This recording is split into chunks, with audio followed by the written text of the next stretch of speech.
Thank you very much. So my name is Tania Tiippana and I come from Carlson Wagonlit travel.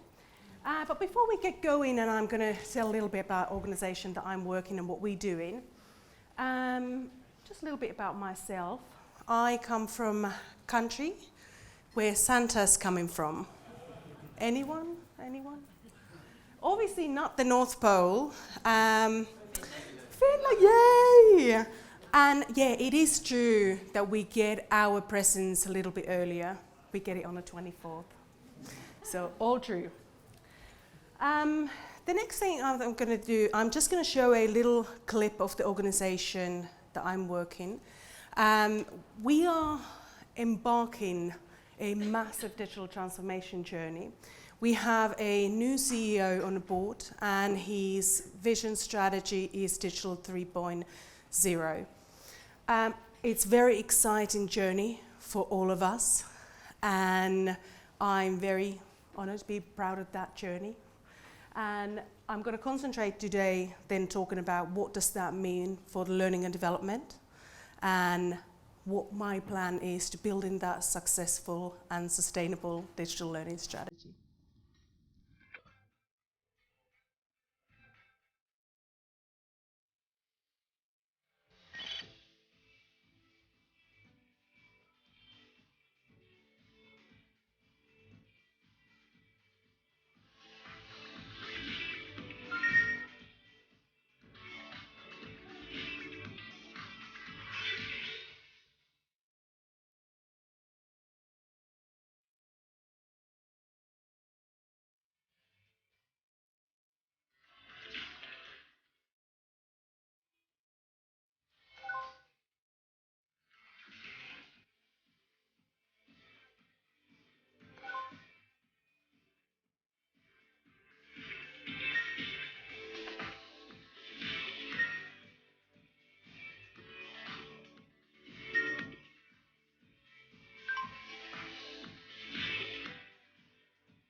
So our future is digital, but it's not the future, it's now.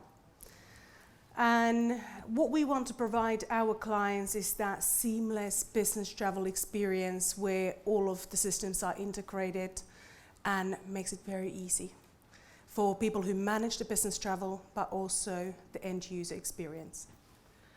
So what does that mean for the digital learning strategy and for learning and development? And just before I get going, how many of you got the digital learning strategy within your organizations? One person, few people, okay, great. So how mature is your digital learning strategy? Under 1 year? 2 year plus? Okay, anyone over 5 years, 4 years, okay. Right, so what's kind of the key for the digital learning strategy is the notion that, okay, what we're trying to do is obviously increase the workforce capability, get ahead of your competitors. So the idea is really do things quicker, seamless, and obviously through the technology and digital.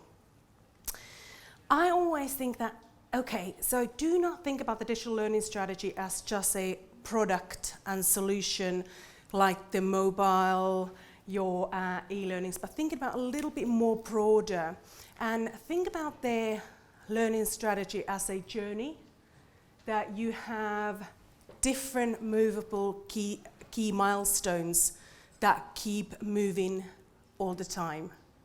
So the digital transformation, it's all about the journey.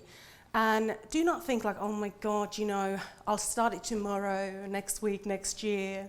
Start it now, because it will just get more crazier and crazier. So digital transformation is not something that's going to happen tomorrow. Get on board or be Ubered out. So I think that the first thing you're probably thinking, okay, so there's probably 1,000 things, where should I start? Is it the technology? Is it the apps? Do I need to write, you know, massive strategy about the digital? How do I align that with the organization? So first thing I would say is the organization readiness and understanding where your organization is regards to digital transformation and the digital world. Whereas before it used to be one size fits all, so, oh, because it works at Joe Block, it's definitely going to work my organization as well. With the digital transformation, digital learning strategy, everything is different. One size doesn't fit all. It's all about your organization and where you are with that digital transformation, digital readiness. So just to give you kind of tangible examples, you might have an organization that operates at different platforms. Organization, for example, might have 3 different ways of people communicating and connecting globally, locally. That could be different telephone systems, Blink, WebEx. So it's all getting everyone communicating at the same systems. But then also, different organizations have different strategies when it comes to digital transformation and where do they start. One organization that I work for recognized that we are a global organization, we're growing. What's key for us is do that business 24/7. So we really need to invest in our technology so our people can keep that work going 24/7. So they made a major investment for their laptops, also systems so people were able to communicate, and it really paid off. So think about where your organization is in terms of the digital readiness, the platforms, and what that would potentially then mean in terms of L&D. It's all good and well your organization being, you saying, yeah, I'm digital ready, putting that as strategy in place, but if you haven't got the right system to support that, the likelihood is that how successful it's going to be. Next one that I'm telling that's very important is the digital capability. And this is the one bit that I'm hearing and seeing when I'm connecting with the learning and development professionals that, yeah, we talk about the solutions, we put those in place, but do we then check that can our people really use those technologies? And that's very much in terms of the key for the digital transformation. And remember this, that talent and technology works in tandem. So if you make a massive investment for lots of snazzy technologies, and then you have a workforce who doesn't know how to utilize that, how effective that will be. Is that going to be return of investment? So it's really thinking about in order you to maximize your systems, you need to ensure that you have the digital capability. So how do you then really become a digital native? What does it mean? So again, each organization is different. So one thing common as a basic digital native is speaking the language, understanding what they mean. Maybe in intermediate level you start thinking, okay, so how does our future digital looks for the organization? Who will be involved? How do we need to collaborate cross-functionally and start to get that collaboration, same language going, but also introducing the tools and technology and what they can do, and obviously getting people using those systems. And then obviously the future skills and high level, you start developing really the technical skills to your app designs and future digital technical skills.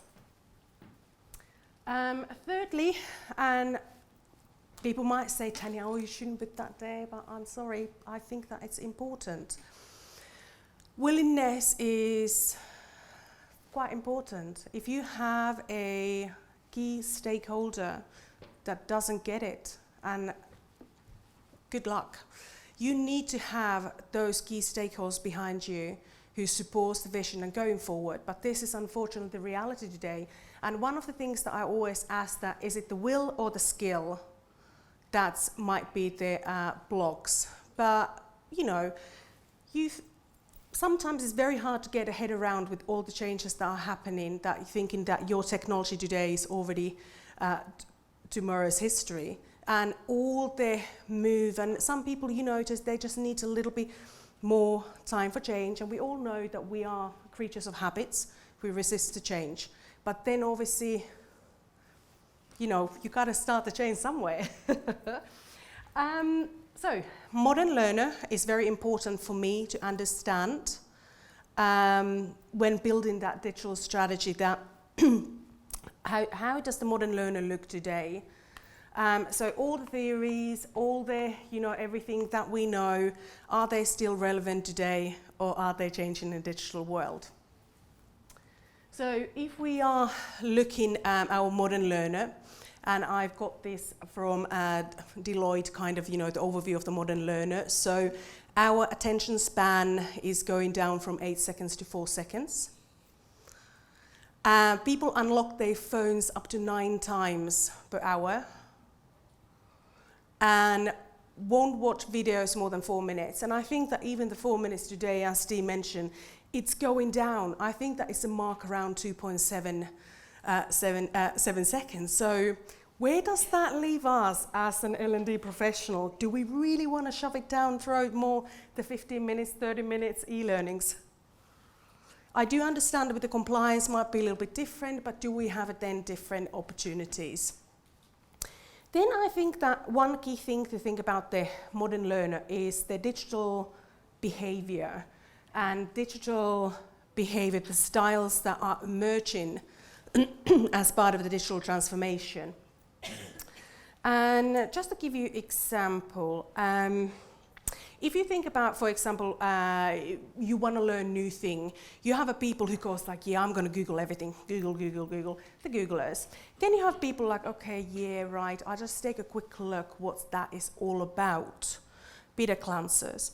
But then you have people who are really collaborators. If you think about the Facebook, they like everything, they engage, they comment, and they want everyone to know, they think it's great.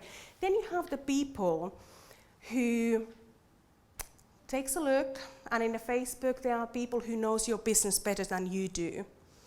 So people who just check what's going on, but I'm looking, but I'm not contributing. But one of the key things also with the digital behaviors is the resistance that you might be facing.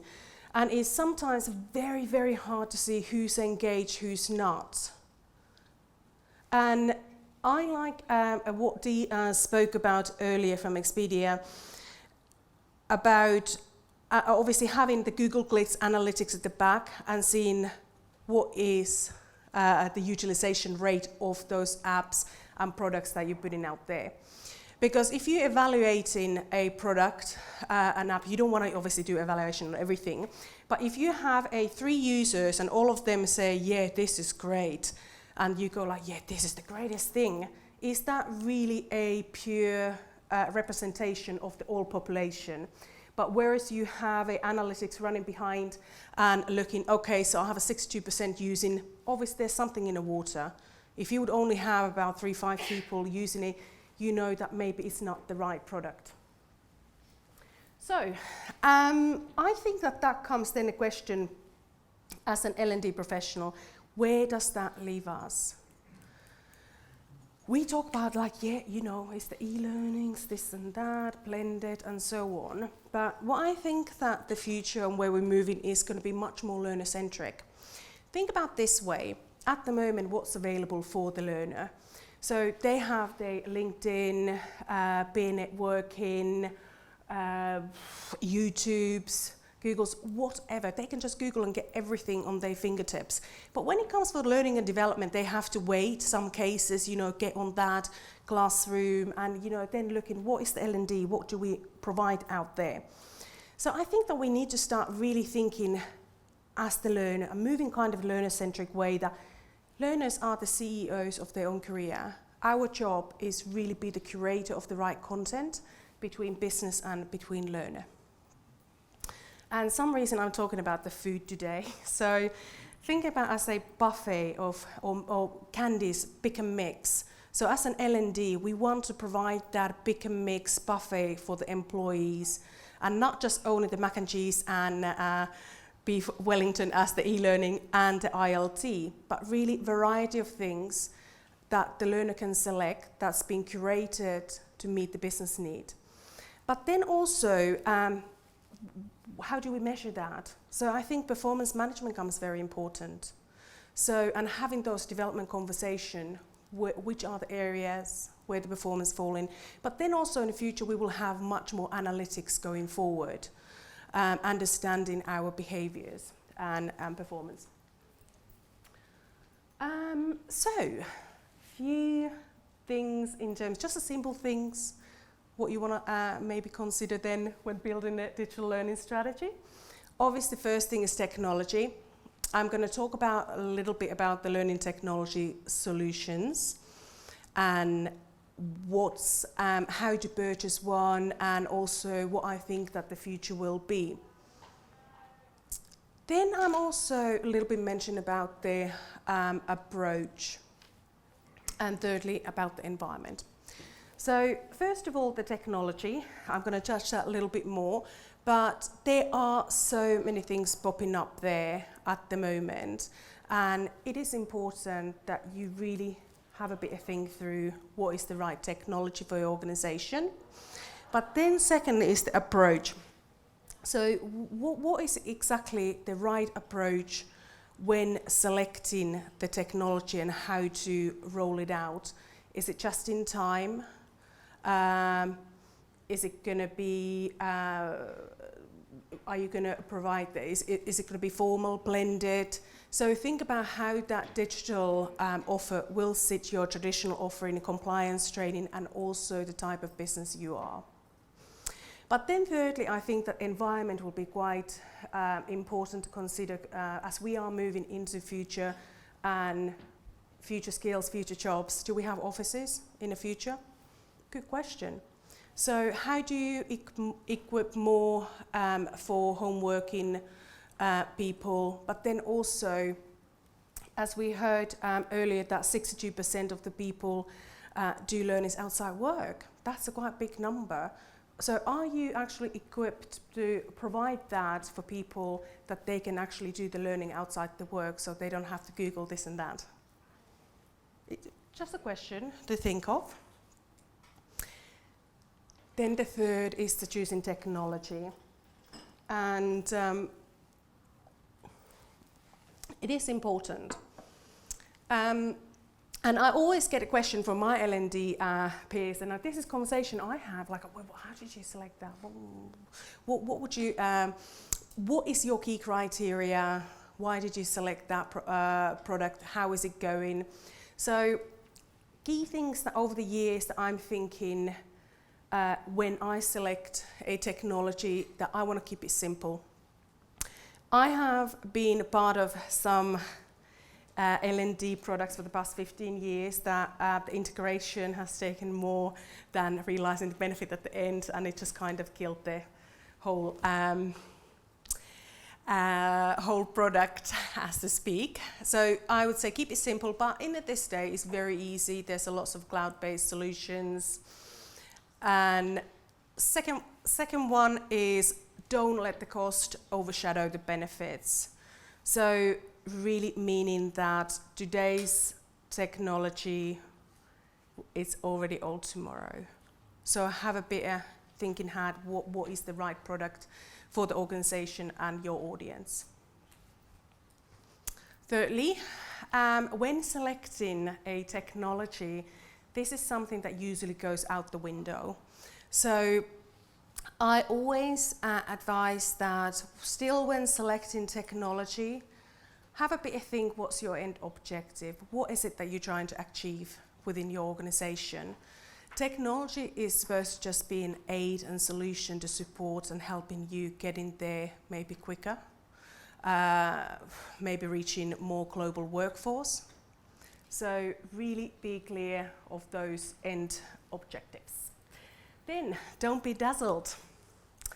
I call this bit a dazzle effect. I've got a friend in Silicon Valley.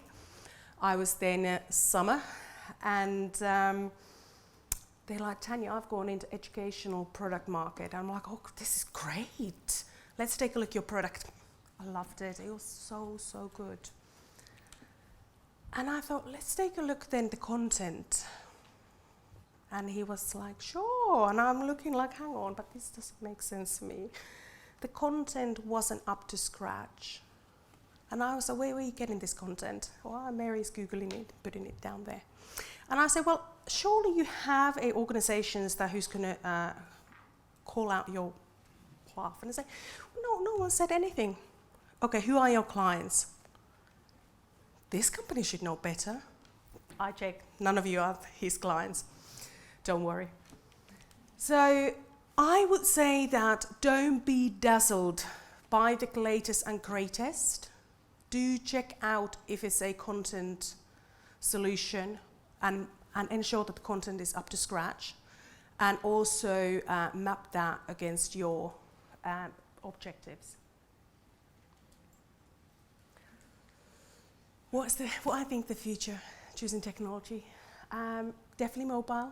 We have 4.7 billion mobile users. End of 2018 is going to be 5 billion. Personal laptops last year went down 28%. So definitely mobile is what we use. You know, you book your holidays, everything, watch TV. V-learning, so video learning, big thing. But then also is the virtual reality and simulations. Why didn't I put the gamification? Well, that's a different discussion. But I think virtual reality, wonderful simulations going forward, and a future big thing. Then also learning whilst doing. And there are lots of products emerging at the moment that you are able to learn whilst doing the job. And these are very specific for your product and system trainings. You know, before, like, let's drag everyone out and, you know, do an hour technology, system training, process training. You don't have to do that anymore. There are products that you can learn whilst you're doing the job. Then big thing as well, I would say, is the 2.0, your future LMS products. At the moment, the industry is seeing and is predicting a massive growth for the future LMS. So when I'm talking about the future LMS, is more the user experience interface and your LMS at the back end. So an ability to provide all singing, dancing tool. And I think, yeah, but surely there are some of them already out now. Yeah, they are.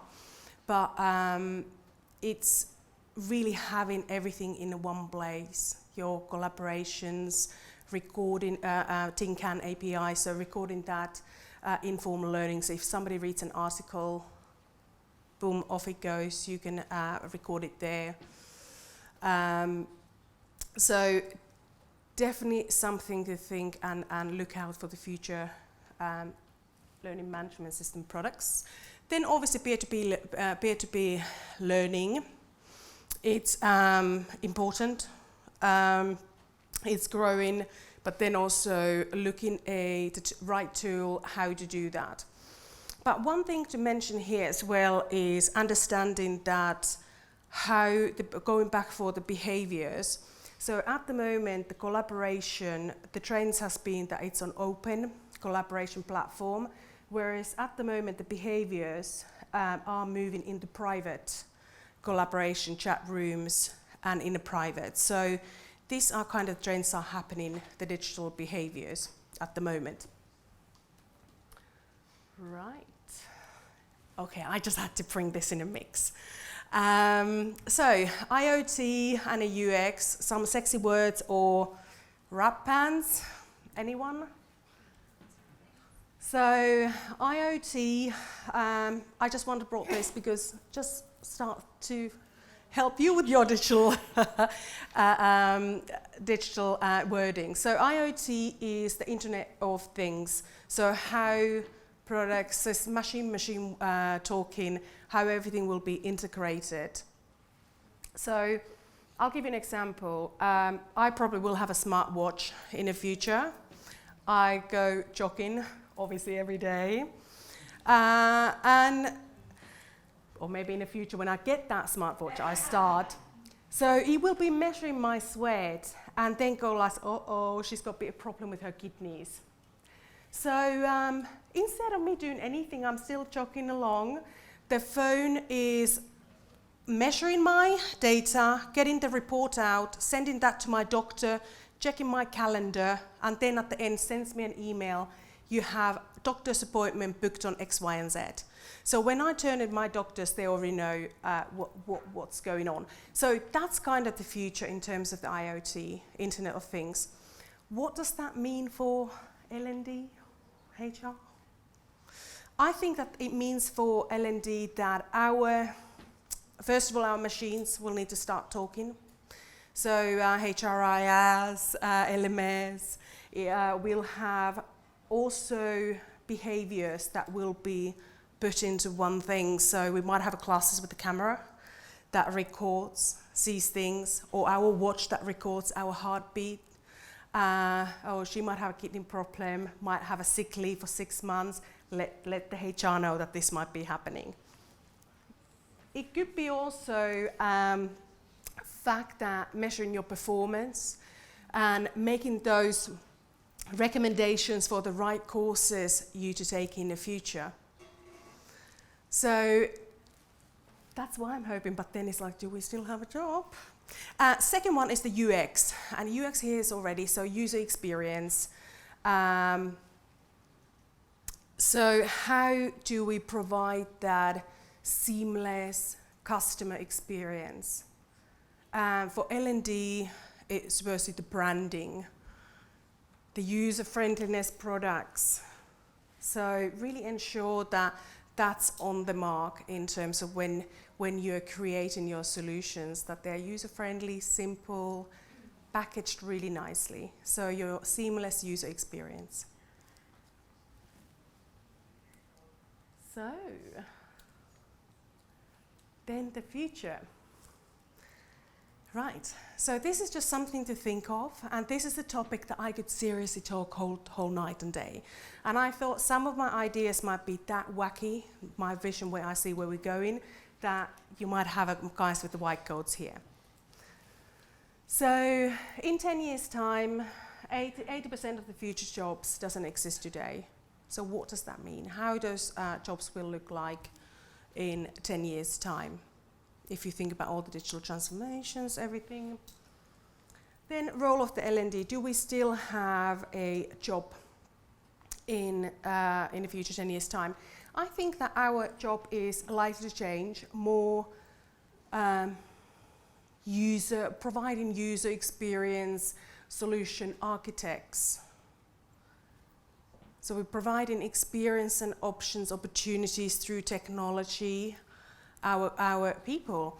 And I think that that comes from the buffet. So I will be catering all of the choices from vegans to gluten-free, but ensure that they're very much aligned for the company strategy and objectives. And then obviously I want my managers or the data analyze how well they are then performing. I'm also thinking that in the future, providers will start working together, or there'll be someone goes like, do you know what, I'm going to just create this great, massive open source library content, everything in there, boom, and then sell the license and help L&D package it. So you just select, I have a bit of this, that, thank you, and it will be nicely packaged out for you and making it very easy for you. Then mindfulness. When I'm hearing Alvaro talking, I'm buying and believing in that, because with all the digital everything going on, we need to be able to switch off, but then also connect as a human. So there are big need in terms of talking skills about the collaboration, networking, but I'm also seeing mindfulness, managing our stress, going a big theme going forward. Robot learning, coaching, yeah. I think that it will happen. I think that it will happen in the way of virtual classes. You will see a human avatar robot who can measure your performance through the classes, everything. Say, oh, Tania, you went to see that client, have that conversation. Let's now record it back and see if you can make it that any better. Yeah, I think, I never say, oh, I don't want to talk to robots, but I think that's putting that human form and avatar. What's the difference? But obviously they have all the knowledge. And obviously I mentioned the integrated data-driven HRIS. So I think that we'll be getting much more data-driven, everything connected, the system. So we'll be much more smarter when giving that recommendation for our clients, the businesses, and what are the trends going forward. But that's me. So any questions? Or is it like, oh my God, well, what's she talking about? Okay, 1 o'clock. Thank you very much.